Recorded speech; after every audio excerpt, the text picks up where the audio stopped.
Belarus में बड़ी संख्या में रशियन टैंक्स का मूवमेंट हुआ है।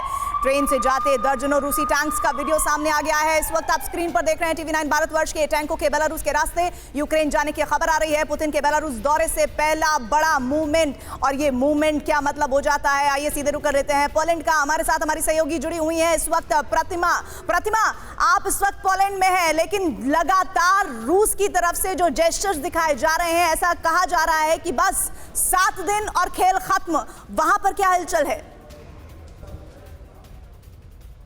बिल्कुल, हम पोलैंड से बेलारूस बॉर्डर की ओर बढ़ रहे हैं प्रीति, और आपको बता दूं कि हलचल जो है इसी को भांपने की कोशिश टीवी 9 भारतवर्ष लगातार कर रहा है। और जिस तरीके की हलचल बेलारूस की तरफ से पोलैंड बॉर्डर पर देखी गई है, वो बॉर्डर जो यूक्रेन से भी सटता है, वो बॉर्डर जो पोलैंड से भी सटता है, वो कहीं ना कहीं इस ओर इशारा कर रहा है कि बेलारूस आने वाले दिनों में युद्ध का एक नया संभावित मोर्चा बनकर उभर सकता है। अब तक लुकाशेंको ने अपने ट्रूप्स को यूक्रेन में भले ही दाखिल नहीं किया, लेकिन अपनी जमीन का इस्तेमाल रशिया को करने दिया है, ये पूरी दुनिया जानती है। ये सब घर से ही हैंडीक्राफ्ट का बिजनेस करके हर महीने लाखों कमाते हैं।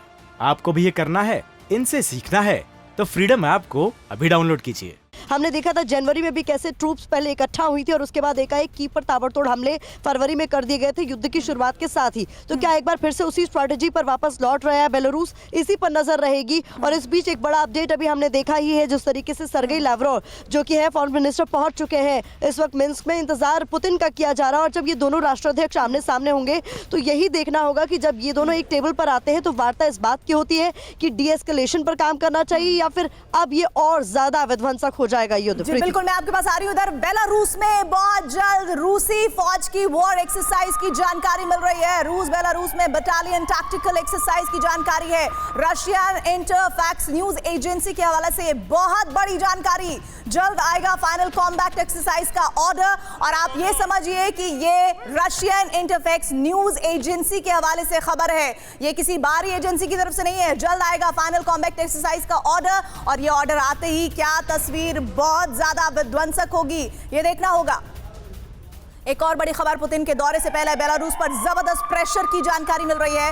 राष्ट्रपति लुकाशेंको ने कहा है कि जंग में नहीं भेजेंगे अपनी फौज को। पुतिन से बात में जंग पर कोई बात नहीं हुई है। लुकाशेंको का ये बहुत बड़ा स्टेटमेंट, सिर्फ आर्थिक मुद्दों पर होगी पुतिन से बात, लुकाशेंको ये कहते हुए नजर आ रहे हैं। द वॉल स्ट्रीट जर्नल के हवाले से बहुत बड़ी खबर आ रही है। सीधे रुक कर लेते हैं मॉस्को का। मनीष झा हमारे साथ जुड़े हैं। मनीष, वेरी इंपॉर्टेंट न्यूज इस लिहाज से क्योंकि जब ये युद्ध शुरू हुआ था 24 फरवरी की वो तारीख हम सबको याद है, तब से लेकर अब तक सबसे ज्यादा अगर किसी मुल्क पर उंगलियां उठी है रूस का साथ देने के लिए तो वो बेलारूस है। लेकिन अब स्टेटमेंट्स बदलते हुए वजह क्या नजर आती है?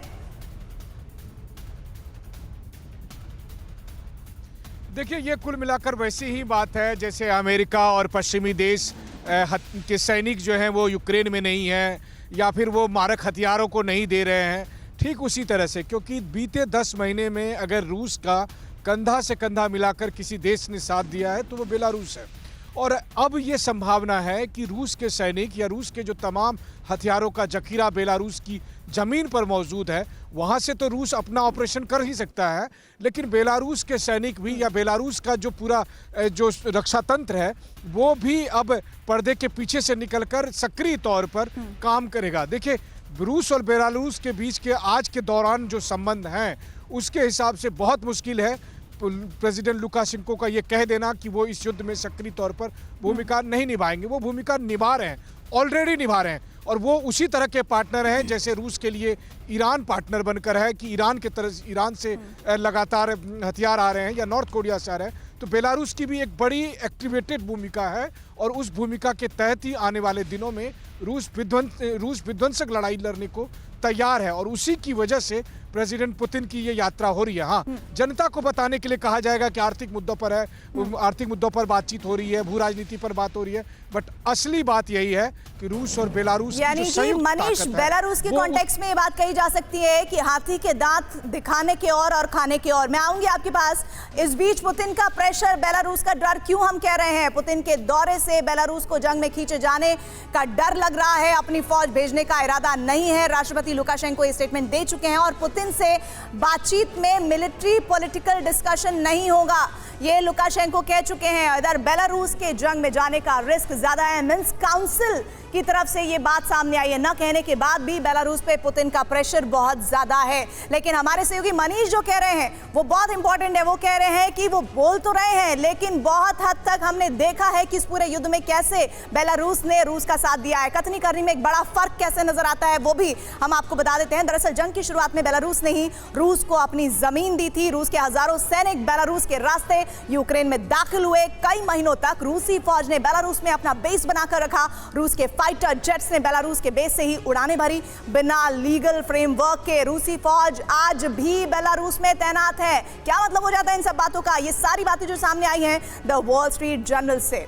ये सब घर से ही हैंडीक्राफ्ट का बिजनेस करके हर महीने लाखों कमाते हैं। आपको भी ये करना है, इनसे सीखना है तो फ्रीडम ऐप को अभी डाउनलोड कीजिए।